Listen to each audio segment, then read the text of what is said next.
Hello guys, फेरि पनि म आइसकेँ नयाँ भिडियो लिएर। प्रत्यक्ष हामीले कथन कसरी परिवर्तन गर्ने भनेर त्यस्तो टपिक पढ्नुभन्दा पहिला जानौँ कि म बिस्ना साउद र मेरो बिस्ना टिच युट्युब च्यानलमा हजुर सबैलाई स्वागत छ। र अब ढिला नगरी मेरो युट्युब च्यानललाई सब्सक्राइब अनि लाइक गर्न नबिर्सिनु होला। कस्तो लाग्यो भनेर यो भिडियोमा कुन कुन कुरा कमी छ, कस्तो लाग्यो भनेर चाहिँ हजुरले प्रतिक्रिया दिन नि नबिर्सिनु होला भन्दै अब हामी टपिकतिर जाउँ।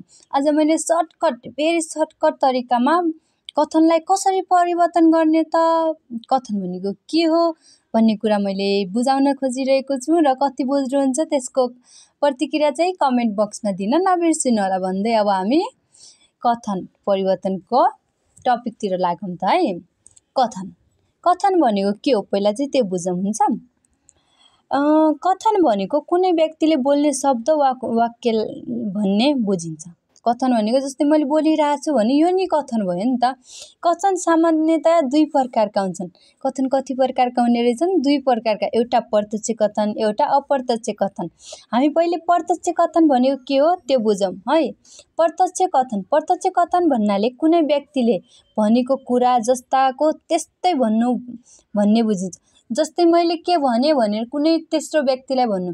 दुईटा व्यक्ति हुने भयो, एउटा राम एउटा श्याम छ। अनि रामले श्यामलाई भन्छ गीताले यस्तो भन्यो। अब यो गीता भयो, गीताको कुरा चाहिँ रामले श्यामलाई भन्दा यस्तो भन्यो गीताले भनेर भन्दैन कि उसले भन्यो भोलिबाट हामी समाजसेवा काम सुरु गरौँ। यो चाहिँ गीताले भनेको मानौँ। गीताले कसलाई भन्यो? सीताले कसलाई भन्यो? रामलाई भन्यो। अनि रामले चाहिँ अब कसलाई भन्छ? श्यामलाई। अब यो श्यामलाई भन्दाखेरिमा चाहिँ गीताको कुरा चाहिँ रामले उसले भन्यो जस्ताको जस्तै भन्यो नि त, भोलिबाट हामी समाजसेवा सुरु गर्छौँ। सीताले भन्यो रामलाई, तर रामले चाहिँ जस्ताको त्यस्तै श्यामलाई भन्यो भने त्यो चाहिँ प्रत्यक्ष कथन भनेर हामीले बुझ्न सक्छौँ। मैले आज केही उदाहरण, रामले भन्यो तिमीले राम्ररी पढ्यो भने सफल हुन्छौ। कसलाई भन्यो? यो चाहिँ श्यामलाई भन्यो नि त। रामले चाहिँ कसलाई भन्यो? यो श्यामलाई। तिमीले राम्ररी पढ्यौ भने चाहिँ तिमी परीक्षामा पास हुन्छौ वा सफल हुन्छौ भन्यो। तर श्यामले चाहिँ गीतालाई भन्नु पर्यो कुरा भने चाहिँ के भन्छ भन्दाखेरिमा रामले भन्यो मलाई भन्दैन नि त। रामले भन्यो तिमीले राम्ररी पढ्यौ भने सफल हुन्छौ। यो चाहिँ अप्रत्यक्ष कथन यस्तो हुन्छ है। अब अप्रत्यक्ष कथनका दुईटा उदाहरण पनि दिएर मैले फेरि एकदम सर्ट तरिकाले मैले बुझाउन खोजेको कि एकैचोटि बुझोस्। धेरै लामो भिडियो हुँदा नि हजुरलाई झ्याउ लाग्छ भने मैले सर्टकटमा बुझाउन खोजिरहेको छु। अब हामी प्रत्यक्ष कथनलाई अप्रत्यक्ष कथनमा परिवर्तन गर्दा अब हामीले त्यो रामले भन्यो र अरूलाई भन्दा चाहिँ अब त्यसलाई परिवर्तन गर्नु पर्यो नि त। आफ्नो भाषामा ढाल्नु पर्यो नि त। उसले यस्तो भन्यो, उसले यस्तो गर्यो भनेर अब अप्रत्यक्ष बनाउनु पर्यो। उसले प्रत्यक्ष भनेछ भने उसलाई अप्रत्यक्ष बनाउँदा त हामीले केही बुदाहरू ध्यान दिनुपर्छ। मैले बुदागत रूपमा केही बुदाहरू लेखिदिएको छु। यति जान्यो भने नि इनफ हुन्छ, हामीलाई सजिलो हुन्छ। एक नम्बरमा के गर्ने हामीले? कथन अंशमा भएको दोहोरो उदाहरण चिन्ह हटाउने। दोहोरो उदाहरण चिन्ह भनेको यो दोहोरो उदाहरण चिन्ह, यो हेर त मैले यता दोहोरो उदाहरण चिन्ह लगाइदिएको छु। योहरू चाहिँ हामीले हटाउनु पर्छ है। अनि त्यस्तै दुई नम्बरमा छ कथ्यता अंशपछि अल्पविराम चिन्ह हटाउने। निर्देशन चिन्ह कहिले चाहिँ यस्तो नि हुन्छ, जसरी भनेको छ नि त, रामले भन्यो भनेर यस्तो गरेको छैन। कुनैमा यसरी दिए हुन्छ भने यो हटाउने होइन, कुनैमा यसो गरेर पनि दिएको हुन्छ नि त। यहाँनिर यो नदिएर यसो पनि त दिन सकिन्थ्यो होइन। यसो दिएछ भने यो चिन्ह नि हटाउनु पर्छ हामीले। त्यस्तै जाउँ, म कर्ता भए आफू कर्ता राखेर भनाइलाई घुमाउरो बनाउने। यो त आफूले जसरी भनेन होइन, रामले मलाई यस्तो भन्यो भनेर भन्दा नि भयो है। आफूले जसरी भन्यो अब यो चाहिँ घुमाउरो, तर म कर्ता छ भने चाहिँ उसले आफूले भन्यो यस्तो बनाउनु पर्छ। मैले एक दुई इक्जाम्पल नि दिएको छु, त्यसको म तल देखाउँछु हजुरलाई एकछिनमा। कथन अंशमा उपयुक्त अनुसार सुरुमा राख्ने। कथनको अंशलाई चाहिँ उपयुक्त अनुसार, जस्तै रामले मलाई भन्यो भने तिमीले राम्ररी पढ्नु भनेर मलाई रामले भन्यो, उपयुक्त भयो नि त। कुन कथनले उपयुक्त हुन्छ त्यही कथन। पहिला रामले यस्तोरी भन्यो भनेर भन्दा नि हुन्छ, रामले मलाई पढ्नु भन्यो भनेर भन्दा, तर त्यो चाहिँ उपयुक्त अनुसार राख्ने भने बीच वा अन्त्यमा राख्ने तथा भनाइलाई आफ्नै शैलीमा प्रस्तुत गर्ने जस्ता कार्य गर्नुपर्छ। जस्तै उसले यसो भन्यो भनेर त हामीले त आफ्नै शैलीमा भन्ने नि त, त्यही भएर जसरी हुन्छ आफ्नो शैलीमा पस्नु। मैले केही उदाहरण यहाँ पनि दिएको छु, त्यसलाई परिवर्तन गरेर चाहिँ हेर्नु है। शिक्षकले भने यो मानिस यस कामका लागि योग्य छ। शिक्षकले, यो त प्रत्यक्ष हो नि त, शिक्षकले के भने यो मानिस यस कामका लागि। अब हामीले आफ्नो तरिकाले भन्ने, अप्रत्यक्ष हिसाबले के भन्ने त भन्दाखेरिमा शिक्षकले त्यो मानिस त्यस कामका लागि योग्य भएको कुरा ठहराए भने नि भयो, ठाने।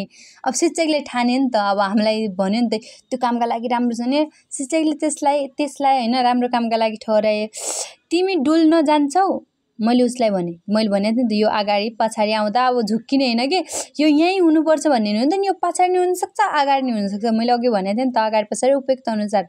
तिमी डुल्न जान्छौ, मैले भने साथीलाई भने तिमी डुल्न जान्छौ भने, अब त्यसलाई अप्रत्यक्ष बनाउनु पर्यो। मैले उसलाई, अब मैले श्यामलाई भन्नु भने नि त मैले साथीलाई भनेको थिएँ भनेर, मैले उसलाई डुल्न जान्छौ कि भनेर सोधेँ। अब मैले सोधेँ नि त उसले जान्छौ कि भनेर सोधेँ भन्यो होइन। अब त्यस्तै अर्को इक्जाम्पल हो, अनुपले भने आजको दिन रमाइलो बित्यो। अनुपले के भन्यो त, अनुपले के भन्यो भन्दाखेरिमा आजको दिन रमाइलो बित्यो। अब त्यसलाई हामीले, उसले त प्रत्यक्ष भयो, अब हामीले अप्रत्यक्ष बनाउनु पर्दा अनुपले आजको दिन रमाइलो बितेको कुरा गरे भने नि भयो, बितेको कुरा बताए भने नि भयो। आजको दिन अनुपको रमाइलो बित्यो रे। अब उसले होइन, हामीले जसरी नि प्रस्तुत गर्ने, आफ्नो शैलीले प्रस्तुत गर्ने भनेर यहाँ भनेको छ नि त, आफ्नो शैलीमा प्रस्तुत गर्नुपर्छ। अनुपले आजको दिन राम्रो बितेको बताए, बितेको ठहराए भने होइन, बताए सुनाए त्यस्तो भन्ने। अब हामी अप्रत्यक्ष कथनमा जाउँ। प्रत्यक्ष कथन त मैले 2-3 उदाहरण गरेँ, मैले सर्टकट भिडियो बनाउन थालेको होइन, 2-3 उदाहरण दिने, डेफिनेसन दिने गरेको छु। अब हामी अप्रत्यक्ष कथनमा जाउँ त है। अप्रत्यक्ष कथन भने के हो, कसै व्यक्तिले गरेको कथन वा भनाइलाई जस्ताको त्यस्तै नगरी वक्ताले आफ्नै शैली वा शब्दमा प्रस्तुत गर्ने तरिका नै अप्रत्यक्ष कथन हो। मैले अघि नै केही डेफिनेसन गरिसकेँ। अब उदाहरणमा जाऊँ। भाइले भन्यो आज मलाई पढ्न मन छैन। यो प्रत्यक्ष कथन भयो। भाइले के भन्यो, मलाई आज पढ्न मन छैन। अब हामीले अप्रत्यक्ष दुई तरिकाले मैले बताइदिएको छु। यसरी भन्दा आफ्नै शैलीमा कसरी भन्ने भनेर हुँदा, भाइले आज पढ्न मन छैन भनेर भन्यो नि त। भाइले आज आफूलाई पढ्न मन नभएको कुरा बताइदिएँ क्या मैले। जसरी भन्यो, बतायो, व्यक्त गर्यो, जे भन्दा हुन्छ आफ्नो शैलीमा। अप्रत्यक्ष कथनलाई प्रत्यक्ष कथनमा परिवर्तन गर्दा केही बुँदा छन्, त्यो ध्यान दियो भने आफै भइहाल्छ। कथन अंश पहिचान गरी त्यसलाई दोहोरो चिन्हमा राख्ने, दोहोरो चिन्ह यस्तो गरेर राख्ने क्या। अब त यसलाई त हामीले गर्नु छ सजिलो, यसरी अब के भन्यो भनेर हामीले यसरी बनाउने हो नि त, आफ्नै शैलीमा भन्ने, यसरी दोहोरो राख्ने। अनि कथनीय पहिचान गरी उक्त अंशपछि अल्प विराम चिन्ह उता हटाएछ भने यता चाहिँ राख्नुपर्छ क्या। यो चाहिँ अब यसरी भन्ने, भाइले भनेर यसरी भन्यो नि त। अब भाइले आज पढ्न मन छैन भनेर भन्यो, यो त भन्यो। अब यसलाई हामीले प्रत्यक्ष बनाउनु छ नि त। अनि भाइको यसमा कर्ता चाहिँ भाइ, कथन भन्ने मान्छे, कथयिता भने जस्तै हो कि, कथयिता चाहिँ यसमा भाइ हो। अब भाइले भन्ने अनि यसरी टक्क यस्तो गर्ने, अनि यसरी के भन्यो त, आज मलाई पढ्न मन छैन भनेर भन्यो भन्नेस्। अब हामी त्यस्तो रुल्समा जाउँ। आफू कर्ता भए म कर्ता राखेर भनाइ सोझो बनाउने। अब सोझो पहिला चाहिँ घुमाउरो बनाउने थियो, अब चाहिँ सोझो बनाउने। यसमा चाहिँ कथन अंशलाई उपयुक्त अनुसार सुरुमा बीचमा वा अन्त्यमा राख्ने। उदाहरणका लागि सुनिताले म बजार जान्छु भनी, सुनिताले आफू बजार जाने कुरा सुनाई भन्यो, रामले सुनायो भन्यो भने सुनाइन्। यसमा चाहिँ सुनाइन् हुन्छ है।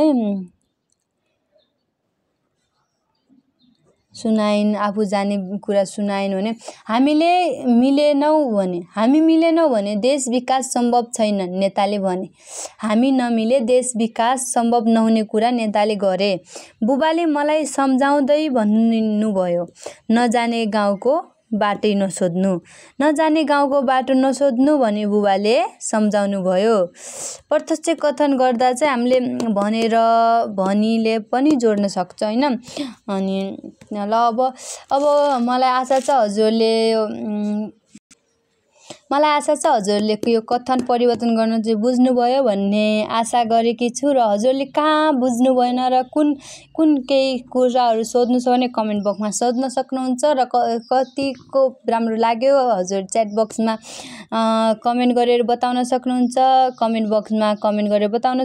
कस्तो लाग्यो के लाग्यो भनी कमेन्ट गर्नु होला भन्दै अब अहिलेलाई यति नै भन्दै बिदा हुन्छु। हस् त by, thank you, have a nice day, by, keep studying, keep doing good, by.